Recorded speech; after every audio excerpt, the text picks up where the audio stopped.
Jungle. Audio Jungle.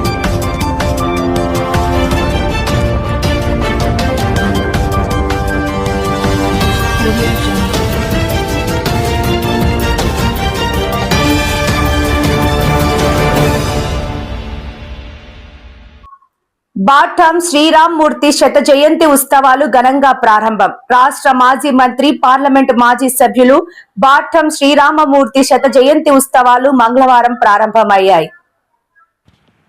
ప్రముఖ రాజకీయ నాయకులు 40 ఏళ్ల పాటు వివిధ పదవులను చేపట్టిన బాటం శ్రీరామమూర్తి 1926 మే 12వ తేదీన విజయనగరం జిల్లా ధర్మవరం గ్రామంలో జన్మించారు.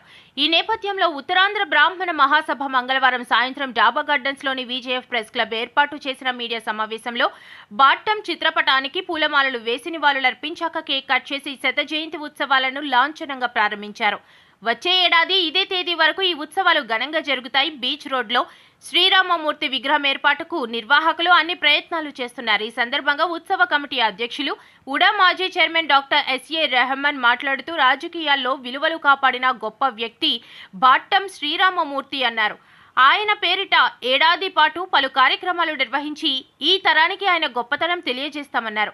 బిల్డర్స్ అసోసియేషన్ ఆఫ్ ఇండియా జాతీయ ట్రస్టీ ఉత్సవ కమిటీ కో కన్వీనర్ చెరువు రామకోటయ్య మాట్లాడుతూ 1957 నుండి 1988 వరకు శ్రీరామమూర్తి ఏదో ఒక పదవిలో ఉంటూ పేదలకు సేవ చేశారని చెప్పారు. నిరుపేద బ్రాహ్మణ కుటుంబంలో జన్మించినప్పటికీ అన్ని కులాలను ఆదరిస్తూ ఉత్తరాంధ్ర అభివృద్ధికి నిరంతరం శ్రమించారని చెప్పారు. ఈ కార్యక్రమంలో శ్రీరామమూర్తి కోడలు భారతి, మనుమరాలు, భర్త Prasad, retired judge Sabbavaram Suryanarayana, doctor Suresh Kumar తదితరులు పాల్గొన్నారు. అందరం ఆమోదించాం. ఈ కార్యక్రమం జయప్రదంగా నడిపించవలసిందిగా పాత్రికేయులందరినీ కోరుతా ఉన్నాం. ఎందుకంటే సమాజంలో ఒక మహోన్నతమైన వ్యక్తిని ఈ తరం ఆయన కాదు, గత తరం ఆయన ప్రజల్లో అంతగా ఈ తరం ప్రజలకి అంత అవగాహన లేదు ఆయన మీద. బాటం శ్రీరామమూర్తి గారిని మనం ఎక్స్పోజ్ చేయటం అంటే మంచి రాజకీయాలు, స్వచ్ఛమైన రాజకీయాలు, ఆనెస్టీ గురించి ప్రజలు స్ట్రైట్గా ఎన్నుకోవాలి అనే ఓ నినాదాన్ని మనం మళ్ళీ ప్రజల్లోకి తీసుకెళ్ళి సమాజంలో పరివర్తన తీసుకురావాలనేది మా ఉద్దేశం.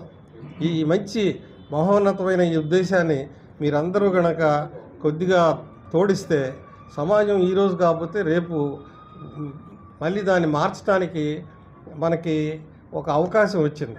ఇప్పుడు మీరు చూశారు మన తమిళనాడులో ఆయన ఏమి ఇచ్చాడు, ఎవరికి ఏమి ఇవ్వాల, అందరూ అభిమానంగా వచ్చి ఆయనకి ఓట్లేసి ముఖ్యమంత్రి చేశారు. అటువంటి మళ్ళీ ఆ రాజకీయాలు రావాలనే తపంతో బాటం శ్రీరామమూర్తి గారిని ఈరోజు ఒక చిహ్నంగా, ఒక దిక్సూచిగా, ఒక ఆదర్శప్రాయుడిగా మనం సమాజంలోకి తీసుకెళ్లాలనేదే మా అందరి తపన. కాబట్టి మీరు దయచేసి దీనికి సహకరించవలసిందిగా కోరుతున్నాం. మా జడ్జి గారు, అలాగే డాక్టర్ సురేష్ గారు, డాల్ఫిన్ మెడికల్ సెంటర్, అలాగే హైదరాబాద్లో ఆయనతో పాటు సమకాలీనంగా ఆయనతో నడిచిన ఒక పెద్ద పారిశ్రామికవేత్త కొండలరావు గారు, వీళ్ళు ముగ్గురు దీనికి చీఫ్ ప్యాట్రన్స్గా ఉంటామని వాళ్ళు ఒప్పుకున్నారు. అన్నీ నడిపించడానికేమో రామకోటయ్య గారు కన్వీనర్గా ఉంటా ఉన్నారు. ఈ కమిటీ ఈ సంవత్సరం మొత్తం పనిచేసి వచ్చే సంవత్సరం మళ్ళీ మే 12వ తారీఖున ఒక విగ్రహాన్ని ప్రభుత్వంతో పర్మిషన్లు అన్నీ తీసుకొచ్చిన తర్వాత అక్కడ ఒక విగ్రహం పెట్టాలనేది ఈ కమిటీ అభిప్రాయం. దీన్ని తప్పకుండా నెరవేర్చాలని మేమంతా అనుకుంటున్నాం. బాటం శ్రీరామమూర్తి గారి గురించి చెప్పాలంటే ఈ విశాఖపట్నంలో కాకుండా ఉమ్మడి విశాఖపట్నం, విజయనగరం ఈ ప్రాంతం అంతా ఆయన ఒక మహానాయకుడు. ఆయన మంచి వక్త, ప్రజారథం అని ఒక పేపర్ కూడా, ఆయన జర్నలిస్ట్ కూడా, ఆయన పేపర్ని కూడా నడిపించేవాళ్ళు. ఆ కాలంలో బాటం శ్రీరామమూర్తి గారి అబ్బాయి విద్యాసాగర్, నేను ఒకే ఆంధ్ర మెడికల్ కాలేజ్లో క్లాస్మేట్స్గా ఉండి అప్పటి నుంచి బాటం శ్రీరామమూర్తి గారి 100వ సంవత్సర ఉత్సవాలను ప్రారంభించాం. వీటిని శత జయంతి ఉత్సవాలుగా తీసుకుంటున్నాం. ఈ సందర్భంగా బాటం శ్రీరామమూర్తి గారి గురించి చాలామందికి చాలా ఆలోచనలు ఉన్నాయి. వారికి సంబంధించినటువంటి వ్యక్తులందరూ ఈ సంవత్సరంలో క్రోడీకరిస్తాం.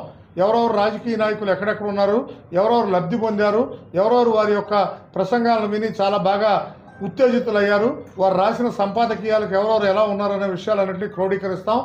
దీనికి ఒకే ఒక్క ఉదాహరణ చెప్పి మీ అందరికీ చెప్పదలుచుకున్నాను. బాటం శ్రీరామమూర్తి గారు ఎంత గొప్ప వ్యక్తి అంటే, వారి యొక్క అబ్బాయి స్నేహితులైనటువంటి రెహమాన్ గారి పెళ్లి 100 రూపాయలతో ఆయన ఇంట్లో పెళ్లి చేశారు. అంటే మీరు అర్థం చేసుకోండి ఆయన యొక్క గొప్పతనం. అదేవిధంగా ఆయన కూడా చాలా గొప్ప వ్యక్తి.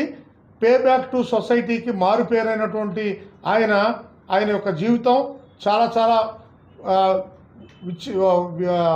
విడదీసిన పుస్తకం లాంటిది. ఆ పుస్తకం అందరికీ చదువుకోవడానికి అవకాశమైన పుస్తకం. ఆయన చాలా కష్టపడి స్వాతంత్ర సమరయోధుడు, అదేవిధంగా మాజీ శాసనసభ్యులు, మాజీ మంత్రి, అదేవిధంగా చాలా చాలా మందికి రాజకీయ గురువుగా ఉన్నారు. ఉత్తరాంధ్రని వెనకబాటుతనాన్ని సహించలేక ఉత్తరాంధ్రలో ఉన్నటువంటి ప్రజల యొక్క బాగోగుల కోసం ఎలుగెత్తి ప్రపంచానికి తెలియజేసినటువంటి వ్యక్తి శ్రీ బాటం శ్రీరామమూర్తి గారు. అలాంటి మహనీయుడికి నివాళి అర్పించడం మన యొక్క బాధ్యతగా భావిస్తూ వారి యొక్క శత జయంతి ఉత్సవాల్ని ప్రారంభిస్తున్నాం. ఆ సందర్భంగా వారికి మా అందరి యొక్క ఆలోచన సరళిని అందరిలోకి తీసుకెళ్లాలని పత్రికలందరూ చెబుతున్నాం. ఇది ప్రారంభం మాత్రమే. 4-5 మీటింగ్స్ ఉంటాయి. మా అందరి రిక్వెస్ట్ ఏంటంటే, ఆయన పాత్రికేయుడు, ఆయన ఒక పత్రిక సంపాదకుడు. ఆ విధంగా 1967లో మంత్రిగా చేస్తూ కూడా ఆయన పత్రిక సంపాదకుడిగా కూడా పనిచేశారు. అందువల్ల మనందరి బాధ్యత ఏంటి, మనం పత్రికల్లో పనిచేస్తూ పే బ్యాక్ టు సొసైటీ మీరు చేస్తున్నటువంటి విధానంగానే ఆయన కూడా పే బ్యాక్ టు సొసైటీ చేశారు. కాబట్టి వారి యొక్క శత జయంతి ఉత్సవాల సందర్భంగా మనం ఈ కార్యక్రమాన్ని ఘనంగా చేసుకుందామనే ఉద్దేశంతో మీ అందరినీ మీ ప్రేమపూర్వకమైనటువంటి మీ రాకని మేము సంతోషంగా తీసుకుంటున్నాం. ధన్యవాదాలు. దీన్ని రాష్ట్రం మొత్తానికి పంపించాల్సిందిగా మీ అందరినీ రిక్వెస్ట్ చేస్తున్నాను. వారి మనవడు